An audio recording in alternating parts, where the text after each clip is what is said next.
मैं ये मानता हूँ कि एक ज़माने तक रोड पे भी लोग नमाज पढ़ते थे। मैंने खुद पढ़ी है ग्रीन पार्क मस्जिद के बाहर, इसलिए कि ईद और बकरा ईद के मौके पे उतनी जगह नहीं है मस्जिद में।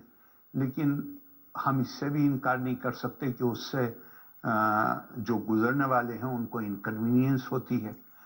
तो फिर तरीका ये निकाला गया, इससे पहले कि जब एतराज होने शुरू हुए उससे पहले ही तरीका निकाला गया कि एक बार की बजाय 2 बार या 3 बार भी नमाज हो सकती है। और ये दोनों चीज़ों को, एक पब्लिक स्पेस है और एक ये कि ट्रेन में कोई भजन करे, तो ट्रेन में मानिए एक इंडिविजुअल आदमी नमाज पढ़ा, मैंने देखा है कितने लोगों को नमाज पढ़ते हुए। मैंने तो ये देखा है ट्रेन में जो लोग नमाज पढ़ते हैं कि जो दूसरे नॉन मुस्लिम होते हैं वो अपनी जगह को खाली कर देते हैं।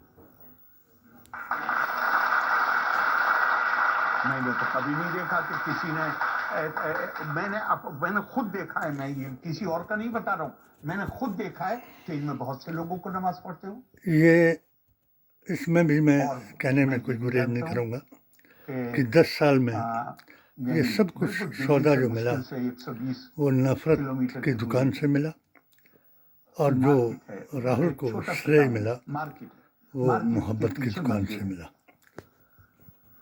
मस्जिद थोड़ी दूर है, आई नो 100%, चूंकि वहाँ मेरे उस टाउन में मेरे रिश्तेदार रहते हैं, कि वो वहाँ जो मुसलमानों की दुकानें हैं वो पीछे के दरवाजे से मंदिर में जाते हैं और मंदिर का एक कोना पुजारी जी ने साफ करके रखा हुआ है, वो वहाँ जाकर नमाज पढ़ लेते हैं। भाई, मौलाना रूमी का एक शेर है का तू बराए वसल कर दनाम दी, ने बराए फसल कर दनाम दी। हम यहाँ पे जमीन पे हैं इसके लिए कि हम सबको आपस में प्यार, भाईचारा, मोहब्बत, एक दूसरे को जोड़ें। हम इसके लिए नहीं आए हैं यहाँ पे इस दुनिया में कि हम अपनी जिंदगी भी खराब करें और औरों की जिंदगी को भी मुसीबत बनाएं।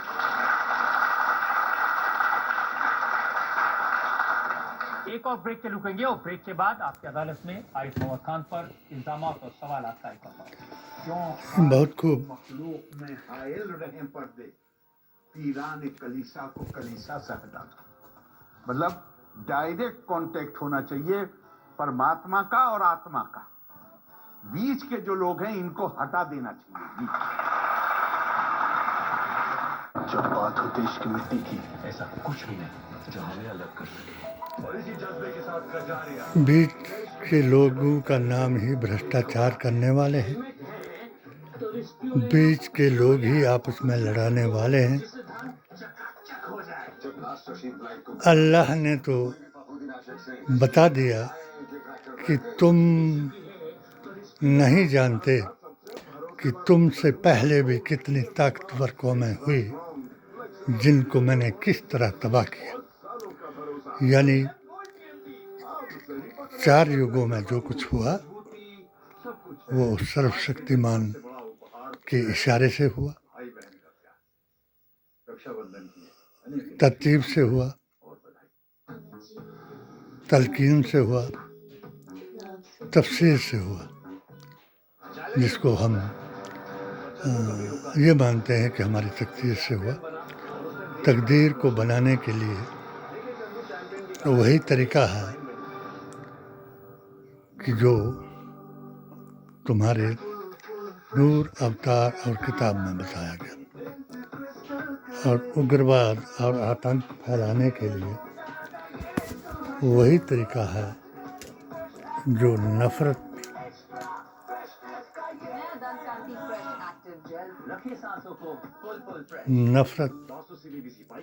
से कराया गया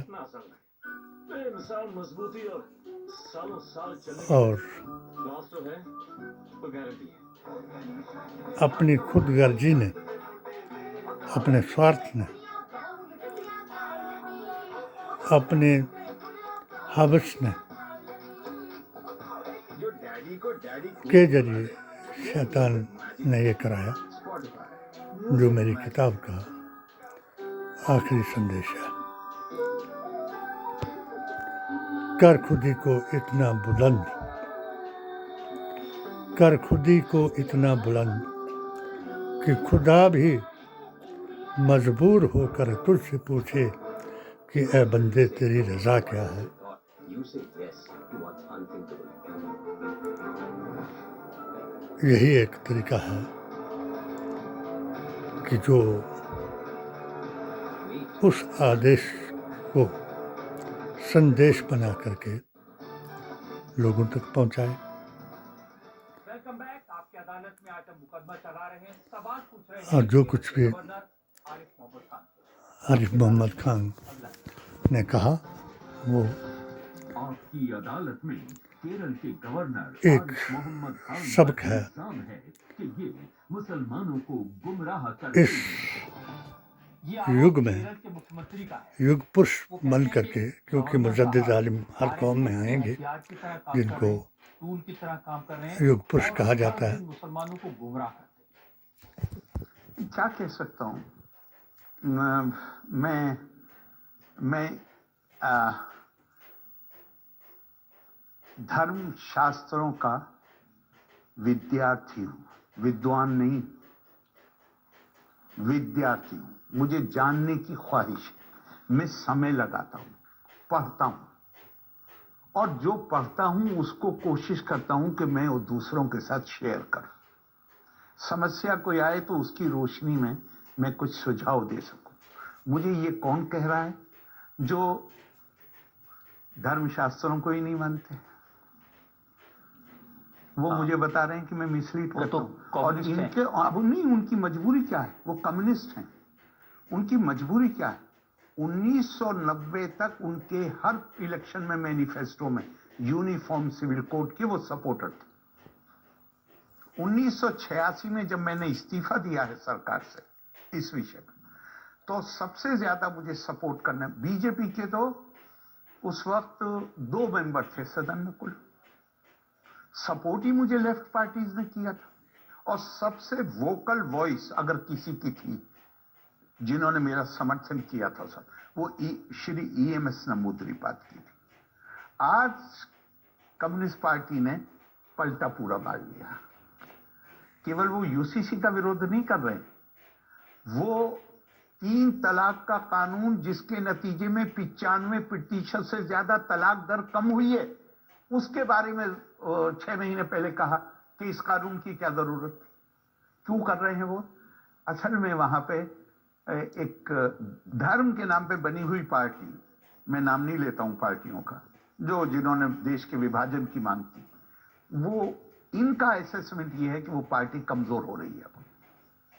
लिहाजा अब ये कमजोर होती हुई पार्टी का जो वोट बैंक है उस पर कब्जा हो जाए, इसलिए जो बात धर्म के नाम पर बनाई हुई हर पार्टी कमजोर हो जाएगी. क्योंकि जो धर्म के नाम पर शोषण कर रहे हैं, धर्म के नाम पर आतंक फैला रहे हैं, धर्म के नाम पर अधर्म कर रहे हैं, उनको धर्म की परिभाषा जानने वाले जानते हैं. धर्म का अर्थ धारण करना है. धार्य इति सा धर्म. और धारण करने के लिए 2 रास्ते हैं. एक शैतान का रास्ता है और एक जो है पैगंबरों का रास्ता है, संदेशवाहकों का रास्ता है. उसमें म्यूजिक होगा और इस्लाम में तो संगीत भी सत्य मार्ग को धारण करने वाला धार्मिक और असत्य मार्ग को धारण करने वाला शैतान है. यही सूरह फातिहा में बयान है. वो जो माइक लगा के और वीडियो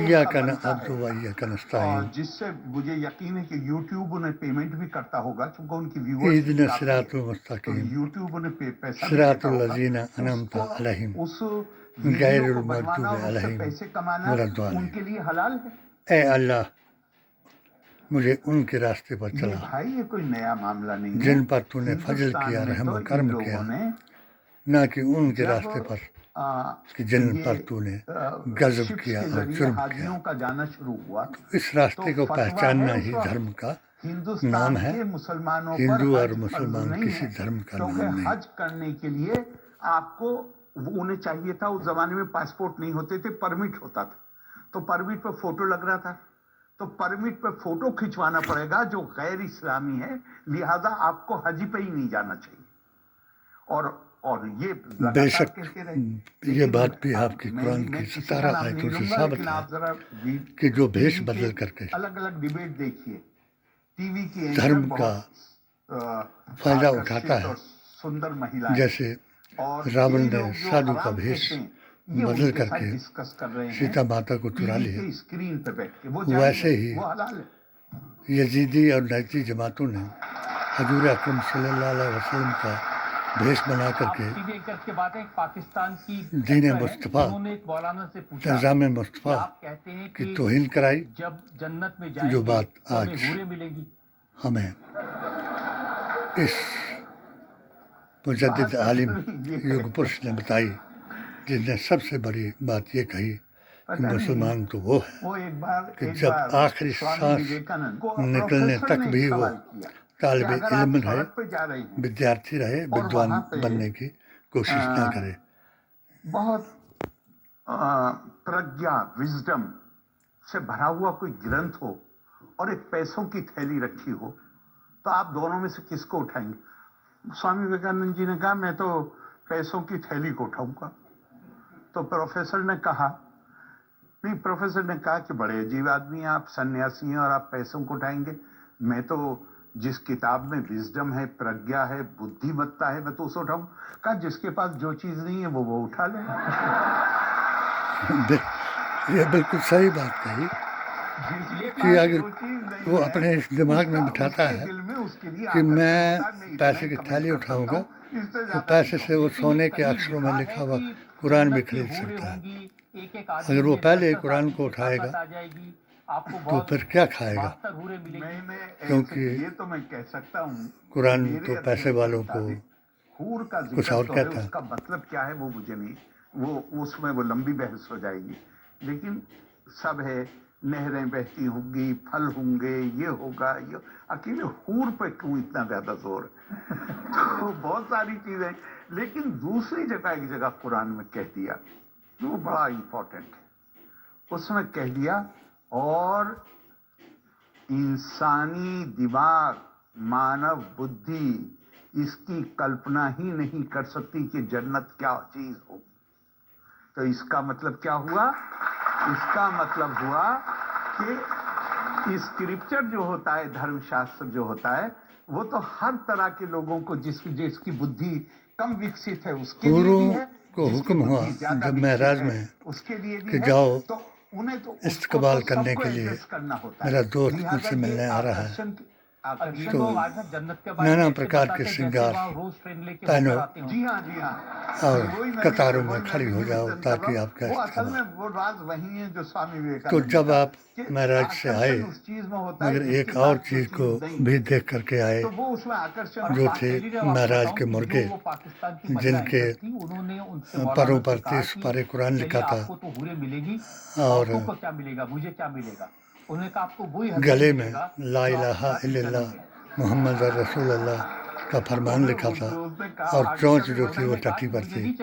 जब उनके बारे में बताया हजूर ने कि मैंने ऐसा भी मंजर वहाँ देखा, तो बहुत से लोगों ने अंदाज़ा लगा लिया कि हूरें तो उनको ही मिलेंगी जो उस संदेश वाहक के मुताबिक अपने दीन की दावत देंगे, और हूरें दुनियावी हूरें जिनको हम ठुड्डे भी कहते हैं और धक्के भी कहते हैं, वो उनको मिल रही हैं जो गुस्ताखी रसूल हैं। और जब तक हम शेख मोहम्मद अब्दुहू थे जो बहुत बड़े स्कॉलर थे, हमारे हिंदुस्तान में सर सैयद थे, जब हम उन्हें पढ़ते हैं तो पता ये चलता है कि जिस ब्याज को, जिस इंटरेस्ट को उनकी राय के मुताबिक, मेरी कोई राय नहीं, मैंने बार बार कह रहा हूं, मैं तो स्टूडेंट हूं, मैं तो फायदा उठाता हूं, सबकी किताबें पढ़ता हूं, उससे फायदा उठाता हूं। तो शेख अल्लाह तबारक तआला ऐसे लोगों को मेरी किताब का पैगाम जन जन तक पहुंचाने का शर्फ अता फरमाए। आज मैं ایسے لوگوں کی تعریف کرتے کرتے، ایسے لوگوں کی مثالیں دے دے کر لوگوں کو بتاتا رہا، مگر میں بیماری کی حالت میں اپنا شعبہ سنستھاؤں کے ذریعے سے آخری پیغام 16/6/2024 کو اپنے ادھیکشوں تک پہنچایا کہ چاہے جنگ ہو، جہاد ہو، غریب پر جرم ہو رہا ہو، دھارمک وچاروں کا النگھن سوارتھ کے لیے کیا جا رہا ہو، تو ان کے لیے جہاد کرنے کے لیے آگے بڑھیں۔ سب سے بڑا جہاد اپنے نفس کو برائیوں سے روکنا ہے، اور سب سے بڑا مجاہد وہ ہے جس نے اکشل کا نیترتو نہ کرنے پر اپنی گردن کو کٹانا بہتر سمجھا۔ آج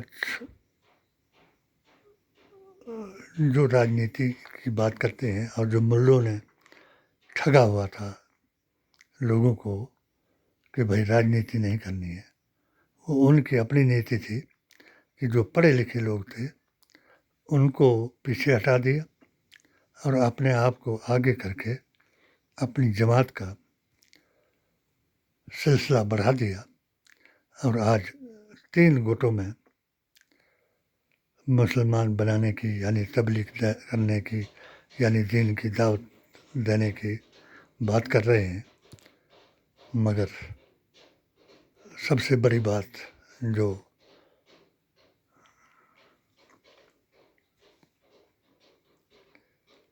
ہمارے گورنر صاحب نے بھی کہی کہ اپنے کو اتنا بڑا عالم نہ سمجھو کہ جتنا بڑا عالم شیطان تھا، اپنے کو اتنے بڑی نمازوں سے نواز کر نمازی نہ بناؤ جتنے کہ چپے چپے پڑھ کر شیطان نے دکھائی۔ اپنے سر کو اتنا اونچا نہ اٹھاؤ کہ تمہارے سر پر شیطان کا طبق پڑ جائے، اپنے سر کو اتنا جھکاؤ، سجدے میں چلے جاؤ، جس کو دوسرا سجدہ بتایا گیا ہے 3 سجدوں میں۔ سجدہ واحد جو اللہ کے لیے کیا جاتا ہے، سجدہ سہو جو غلطیوں کے لیے کیا جاتا ہے، اور سجدہ تعظیم جو حضور اللہ نے اپنے نور کو کرایا، اور اسی سجدے کو ایک رکعت میں دوسرا بنا کر جمع کرایا۔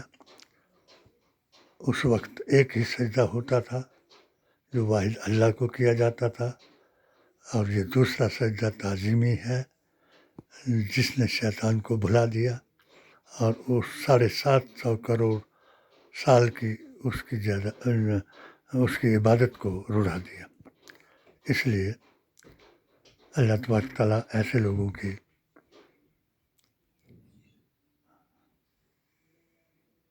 بات سننے، سمجھنے اور کرنے کی آپ کو توفیق دے۔